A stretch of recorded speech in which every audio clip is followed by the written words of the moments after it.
You were born with individual strengths and a unique purpose. Don't let fears, false beliefs, or life's happenings diminish your influence. It's time to live and lead for impact. Host Kirsten Ross, expert of transformation, will help you defeat the drama and overcome the trauma that can stop you in your tracks. You'll gain focus, find confidence, and take bold action. Unleash passionate, purposeful you. Let's go. Welcome to Live and Lead for Impact. I'm Kirsten Ross, your host, and this is episode number 193. As always, I have an amazing guest today. I just feel so lucky at all the wonderful people I get to chat with on this podcast. Her name is Stacey Sims. She's the host of the long-running and award-winning podcast, Diabetes Connections. She started writing and speaking about diabetes just after her toddler was diagnosed with type 1 back in 2006. She's an author and a speaker and spent most of her career in local news. So welcome, Stacey, and what an important podcast you're doing. Oh, thank you so much, Kirsten. It's great to be here. I appreciate the kind words. Yeah, thank you. So let's just dive right in and tell me specifically about all the work that you're doing and what impact you're working to make. I know we know the genre of it, but what all are you doing in the world of advocacy for diabetes? Sure. Well, it's funny. I think when somebody in your family or your circle is diagnosed with type 1 after, which used to be called juvenile diabetes, which basically means you're going to have to inject or infuse insulin, every time you eat or, several times a day. It's a very intensive condition. And when that happens, what seems to happen to many people is after they kind of get the hang of it, they look up and say, well, how can I help? It's the most amazing community. And so whatever your talent or your skill is, it just seems to me that, athletes jump in and, celebrities will fundraise, and people who have engineering skills will try to make the technology better. And people like me who talk for a living, try to find a way to make an impact. And so I started the podcast because I was frustrated that there wasn't a better source of information. Because chances are, if you've seen something about diabetes on the news, it's been like in the last year, it's been, oh my gosh, all these, it's so dangerous to have diabetes and COVID. But chances are there's been no breakdown of what type of diabetes or why or anything like that. And, before COVID, if there was a diabetes news story, it was about, obesity or lifestyle choices or, a joke about #diabetes with dessert. And there just wasn't a lot of news. So I started my podcast in 2015 because I wanted to hear more about what was going on in research and technology. And my background was in journalism, so I knew I would be able to kind of figure out how to do that. And it's been amazing. I've done this now for almost 6 years.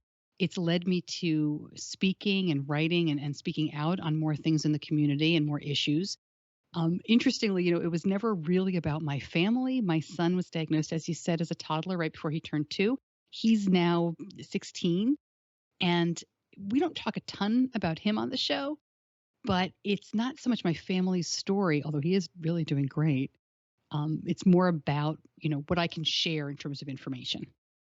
That's amazing. And I'm really glad that your son's doing well. I'm so happy to hear that. I know that anytime, I had a son who was struggling with an autoimmune disease as a teen, and that it was so frustrating. Yeah. Like not being able to find information. And I can imagine with diabetes, even the difference between type 1 and type 2, if you're not living it, you're not probably paying too much attention to all of that. So I would think that maybe the stigma or misinformation or misconceptions all around diabetes might be frustrating too. And I'm sure you're helping with that as well.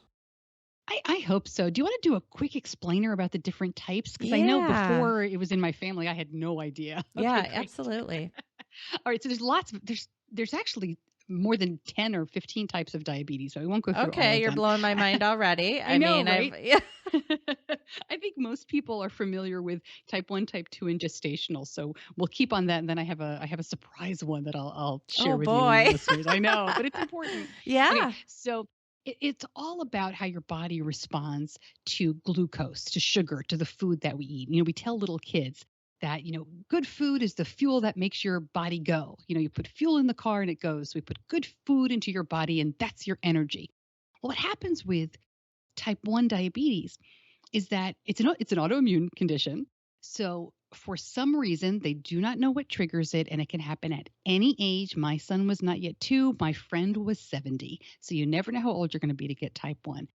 But for some reason, the body attacks the cells in the pancreas that do the job of controlling insulin and glucose. And basically, we need insulin to break down the glucose that's in food.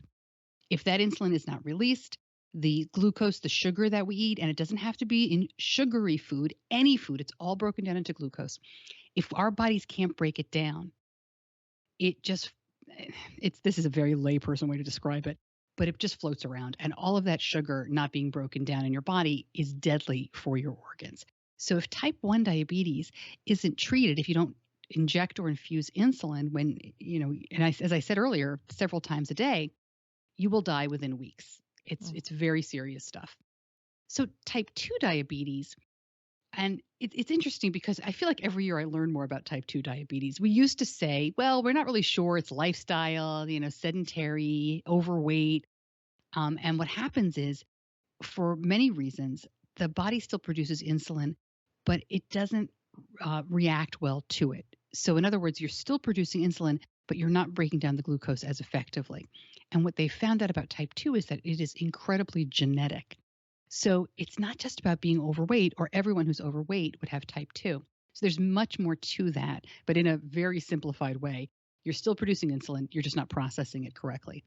And the surprise one on gestational diabetes is, you're pregnant. Right. And, we've all, I think any woman who's been pregnant. Drink the stuff. Yeah. Right. That sugary, disgusting drink. That's your glucose tolerance. I think test. no one forgets that. Interestingly, the having gestational diabetes does increase your own risk of having type 2 later in life. So that's just something that's a happy thing to keep in mind later. But what I'd like to also make sure to talk about is there is another kind of diabetes called LADA, latent autoimmune diabetes in adults. It's also referred to as 1.5 diabetes because it's kind of in between. And what's tricky about LADA is that it presents slowly. So it kind of looks like type 2. It kind of comes on slowly. But once you have it, it acts like type 1. So they're now thinking this is really type 1 diabetes that is just coming on less acutely in adults. And it's really insidious because generally speaking, people are misdiagnosed for years and years. Something like 30% of adults with type 1 or LADA are misdiagnosed and are told they have type 2. And the treatment is completely different. I mean, my son could go on a diet and eat nothing but salad all day and run marathons, and he would still need insulin. And so if you tell a person who has type 1 that, oh no, you have type 2, you just need to go on a diet, or you need to eat better, you need to exercise, it's very, very dangerous. So if you're an adult listening, you're thinner, you've done everything your doctor has told you, they've told you you have type 2, you're taking metformin or whatever, and your A1Cs are not coming down and you feel like garbage, ask them about LADA or type 1.5, because it's amazing how many times that's missed. So that's the big soapbox talk. Well, and that is so important because that's got to also be frustrating. I mean, it's already frustrating, I'm sure, if you have some kind of illness or disorder that people are basically saying like it's your fault and there's something you can do about it and you're just making bad choices. So then you're trying to make all the right choices, still not creating the outcome. And then they're still wanting you to make different choices. And here, that's not what's going on at all. Yeah. And you've hit the nail on the head. That's exactly what I have a lot of friends in the diabetes community who are misdiagnosed, and they say they're embarrassed, they're ashamed, they're made to feel like they're doing it all wrong. And I think that's just horrible. And unfortunately, that's what a lot of diabetes is in this country is, oh, if you just ate better, you'd be fine. And if it were that easy, I always say we'd all be a size 2.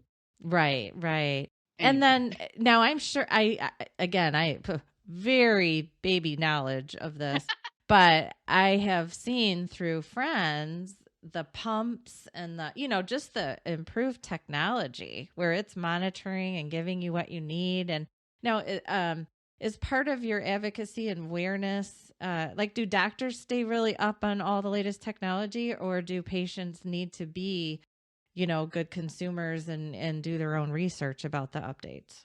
Oh my God, what a great question.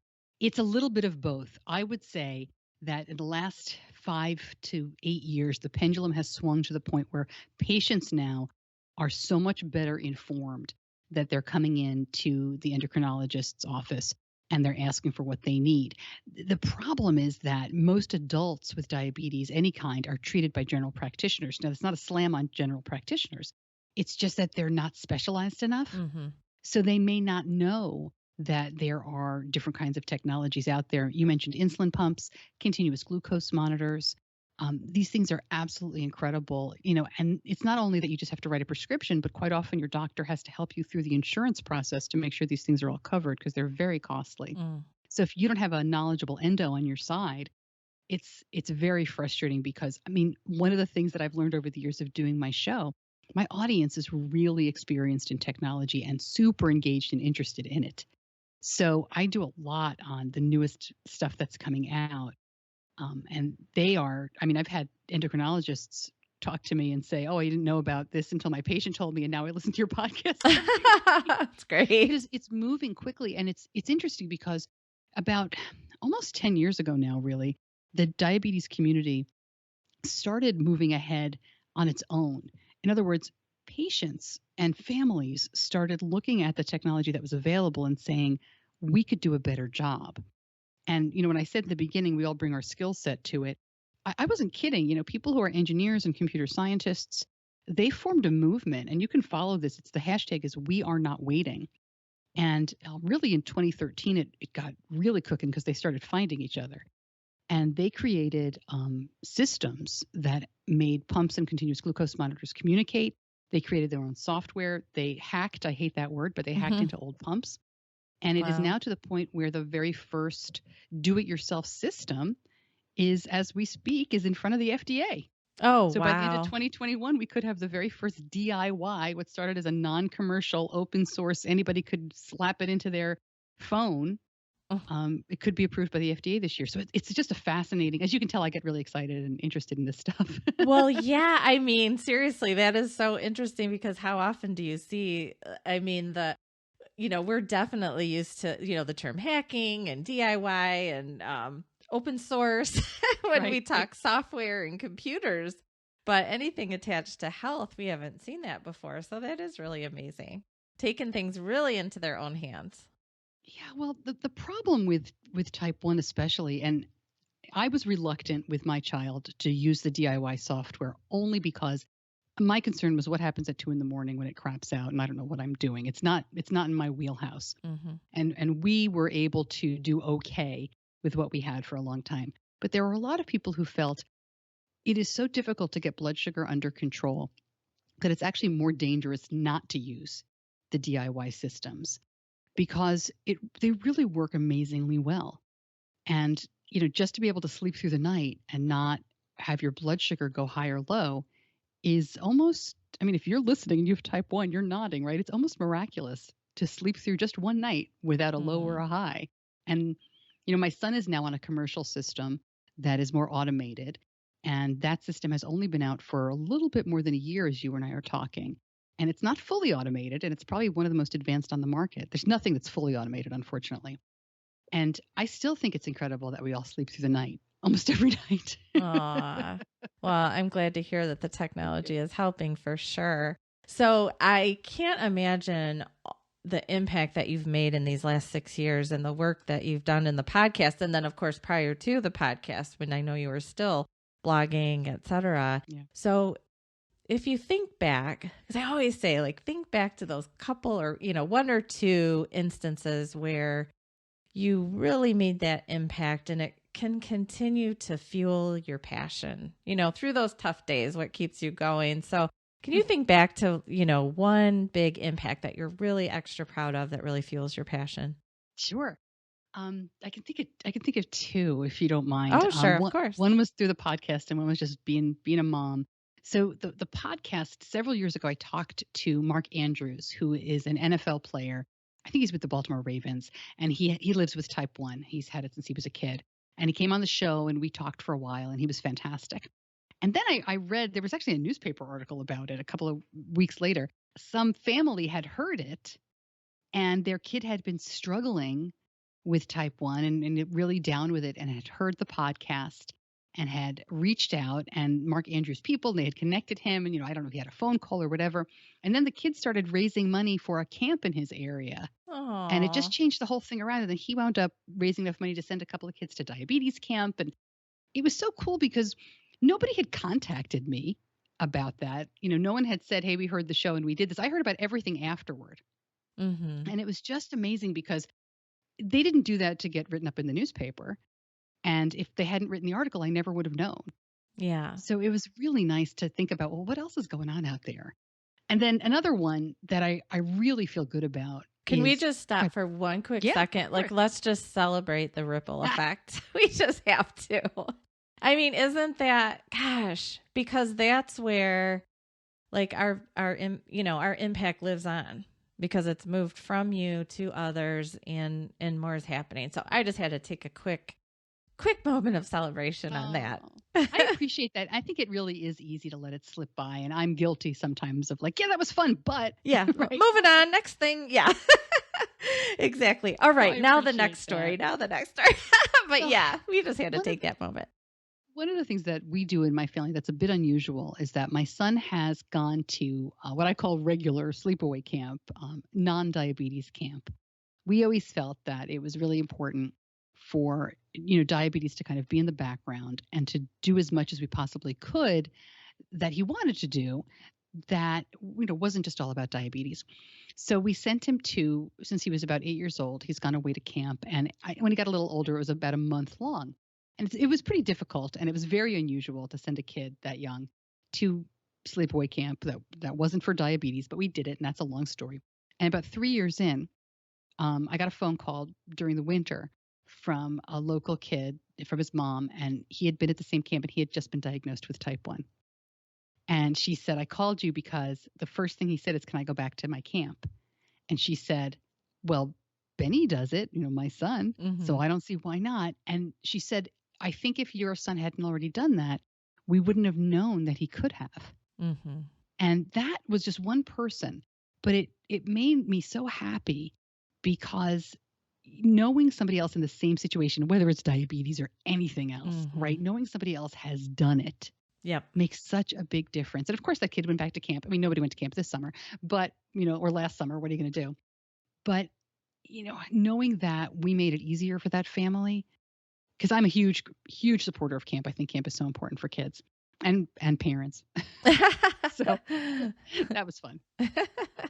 That is amazing. And again, that ripple effect, and that's kind of your son also being a role model, through your family. I mean, so that's, we do, on the show, we do we spread the word about everything, right? We do fundraisers and we do causes and we talk about, huge campaigns like the price of insulin and things like that. But to me, those smaller stories, those little one-on-ones, for whatever reason, just make it really crystallize the difference that you can make rather than sometimes the big stuff.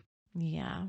So tell me, I mean, everyone who's out there making an impact has some kind of challenge to overcome. So what's been your biggest internal or external challenge?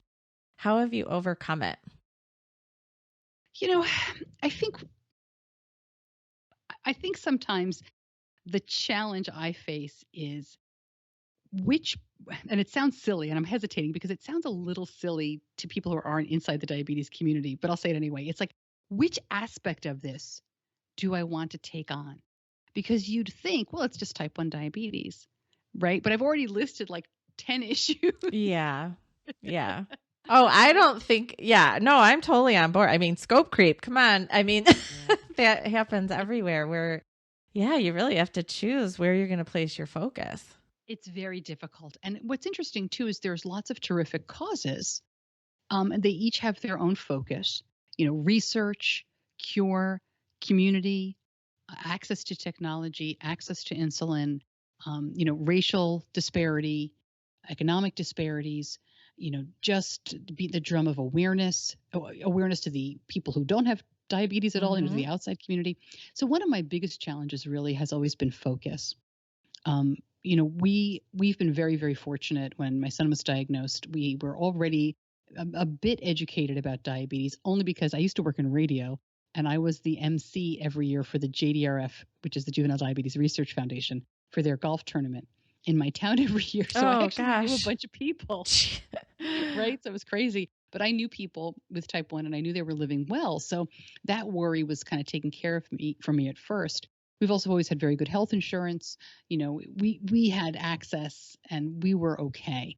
So my entry into the world was different and we were very fortunate about that. But I think that's the big, all of that to say, the challenge for me has always been the focus. What am I going to talk about? What am I going to think about? Where am I going to put my energy?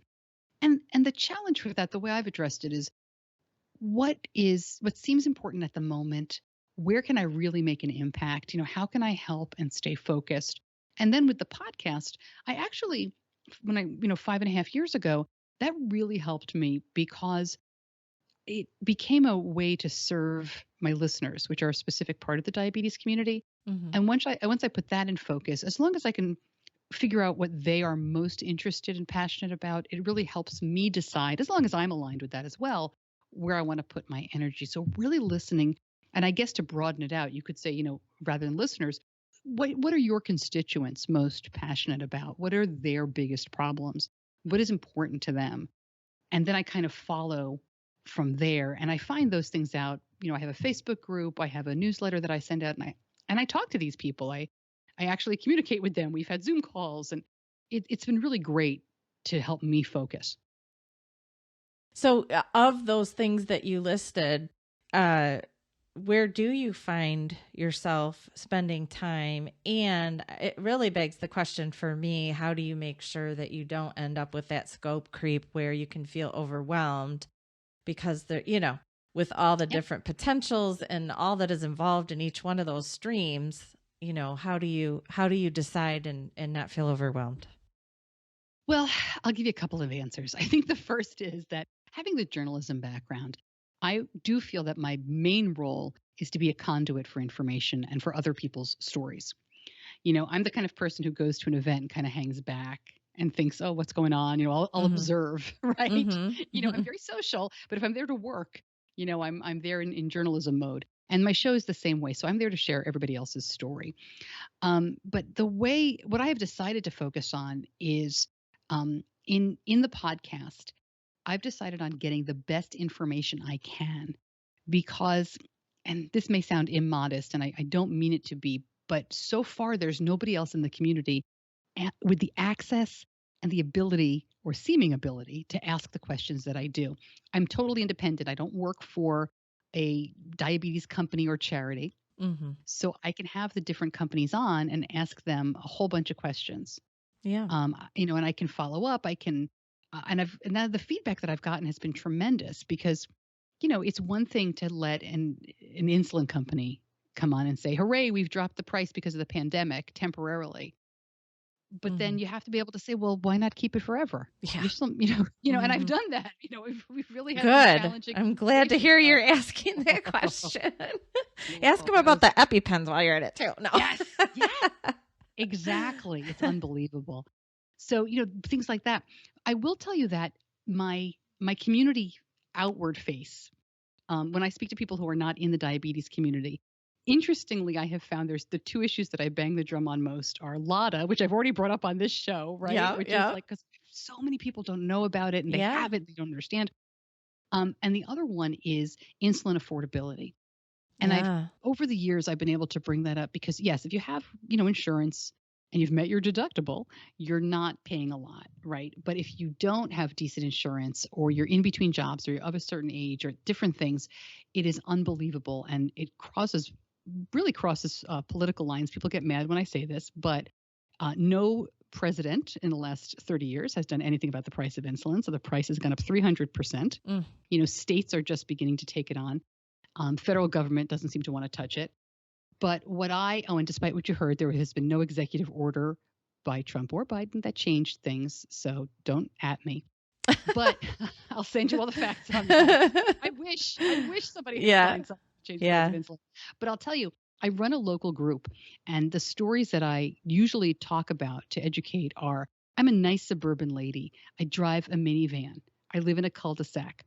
And I have made many a run with insulin in my purse to meet somebody I've never met before at a gas station to give them extra insulin that somebody gave me that was expired or sitting in their fridge or they had extra to get them through another month because they can't afford it. It happens every single day. And it's ridiculous that has to happen. I don't know if it happens in the EpiPen market. Yeah, I don't. That I we don't know. We are passing each other around and keeping it. It's unbelievable. 1 in 4 Americans who uses insulin rations it. Yeah, that is just, I don't know. Well, I just don't even know what to say. No. I wish, that is one of those, like, how is this possible? So, yeah. So let's, can you share? So normally I would ask you, how do you stay motivated and moving during tough times? But I feel like I want to ask, and without, of course, sharing too much, like anything that would, your son wouldn't want you to, but like, what does he do to stay motivated and moving? And how, are there downtimes for him with diabetes, et cetera? Oh, I love this question because, I joke sometimes that I have rose-colored glasses on. We were so lucky when he was diagnosed in that I knew people wwho were doing well, right? If your introduction to this is with people who are not thriving or, oh yeah, I'm sorry, my father died of that, or, he was diagnosed 50 years ago and this happened. It's very different, but we were diagnosed at a time when I knew people who were really able to lift me up. And I think that affected him as well. He's doing great. But I think it's important to acknowledge that there are some really hard times. We have never been a family where I hope I have never said, diabetes can't stop us. You can do it all. Diabetes can't stop you. Diabetes can definitely stop you in your tracks. It has not stopped him overall. He played every sport. He's done everything he wants to do. He just got his driver's license recently. I sent him away to camp. But there's a lot of slogging. This kid is still stabbing himself with needles, with a pump and with a continuous glucose monitor. Wow. You're not taking daily or even hourly injections. When he was 2, he was on, before we got a pump, he was taking about 10 injections a day. Oh, gosh. Because, the crazy thing was, I feel bad for you, too. Poor mommy, huh? Those first 2 weeks were horrible. He got used to it very quickly. But those first 2 weeks, we just had to hold him down. It was terrible. But with an insulin pump, you're basically connecting it to your body with, I wouldn't call it a port, but it's pretty close to that's what most people kind of think of it as. But he has to give himself the equivalent of a pretty big needle every 3 days to insert that. And the same thing with the continuous glucose monitor, which is like once a week or once every 10 days. So it's better, but he's still stabbing himself. And it sometimes really hurts and it sometimes doesn't work. And then he's walking around with these 2 things on his body, which he's really used to, but they get snagged in doorways. People at airports, when we used to travel, can give him a hard time. Things happen. He's on the high school wrestling team, and that's been a real challenge. So I think it's been helpful that we've let him acknowledge that it stinks, right? That it can be difficult. But we have tried to stress that he can do, what he wants to do if he takes care of things. And it's not perfect. We've definitely had our moments. We're really fortunate. He's really just a pretty happy, easy kid. So, and I think that makes a difference. I'd love to take credit for that, for my fabulous parenting. But it's been quite, the hardest thing, honestly, is when you have a child who has a chronic condition from their very young age. And, it's everything from, we used to do everything for him, check his blood sugar, give the shots, connect the pump, charge the pump. Do you have insulin in your pump? All this stuff. To now he's 16. I got to let him do it on his own. And if the pump runs out of insulin in the middle of the night, I've got to let him learn how to deal with that. Right. Yeah. That's got to be so hard. So it's a journey for all of us. Yeah. As a now empty nester, and I shouldn't even say now, like it just happened. I've been an empty nester for a couple of years, but I'm still in transition. But, just that amount of letting go without the complications of diabetes and having a pump that, with all the care of the pump itself and all of that. But yeah, it's, parenting is hard. And it never ends. I just recently started joking about this, but I stopped joking and I put it into some of my talks because I just realized there is no finish line, right? I have a 19-year-old daughter. She's in college. Like you said, you're an empty nester. It's not as though you just, oh, we're done.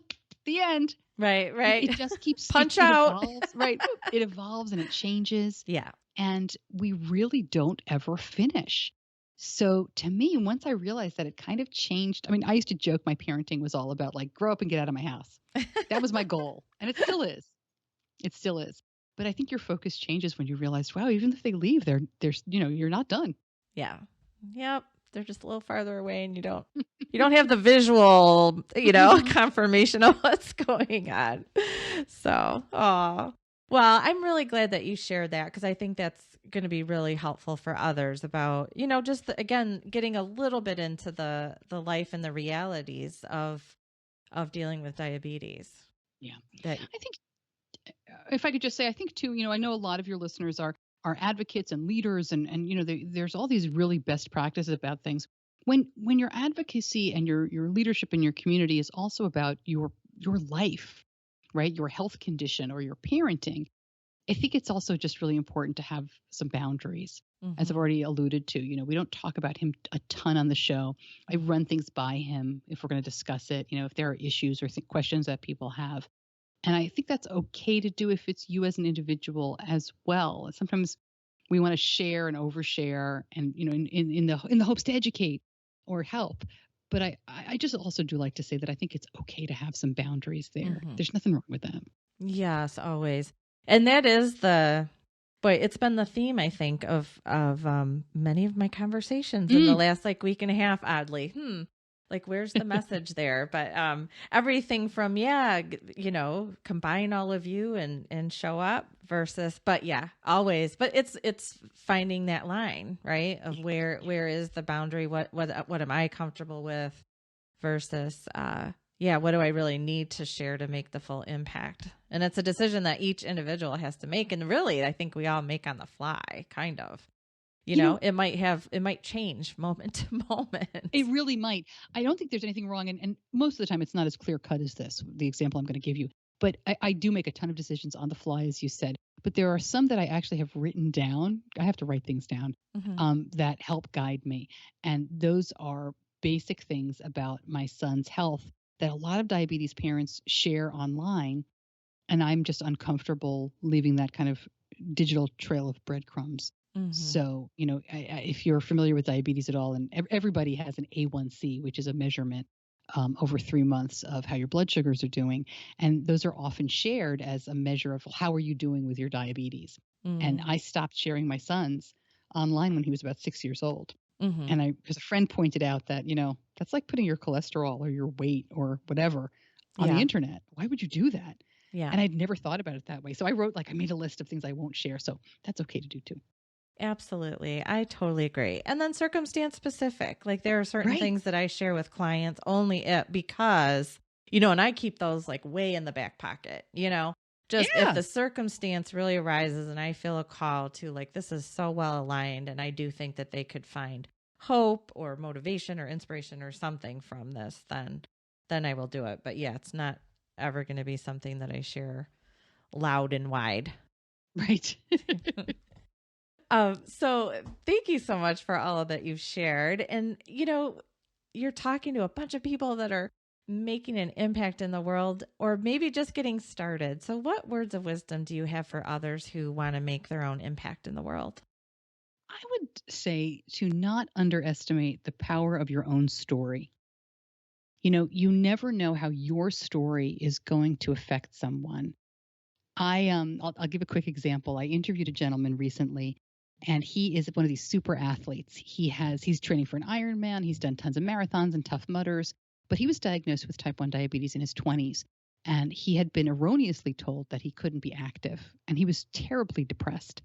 And the thing that helped him is this wild story of Mary Tyler Moore, who of course is the actress. Unfortunately, she's passed away, but she lived with type 1.